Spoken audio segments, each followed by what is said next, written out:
এটা হলো আমাদের vote centre Charaguri higher secondary school মাঠে ভোট দিতে ভিড় লোকগুলা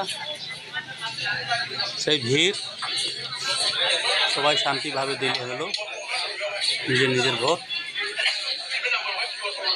যেটার মতো ওখানে ভোট দিলে হলো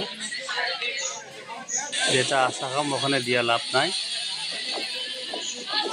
এটা চারাগুড়ি হায়ার সেকেন্ডারি স্কুলের ভোট সেন্টার।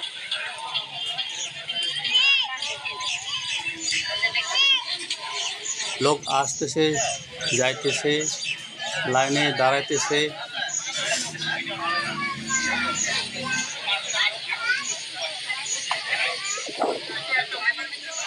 ওই সাইডে আর এক সাইড আছে, ওইদিকেও একটা লাইন আছে। লেফট সাইড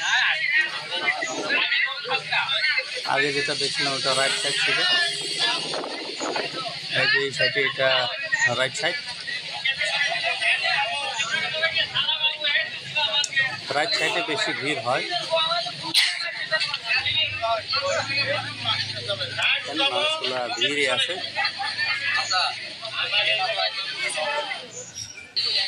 এটা হলো চারাগুড়ি মাঠ, স্কুল মাঠ।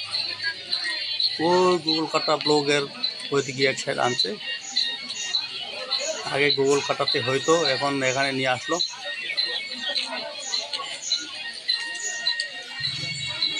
নিজের ভোট নিজের অভিমত, ভোটিং সেন্টার।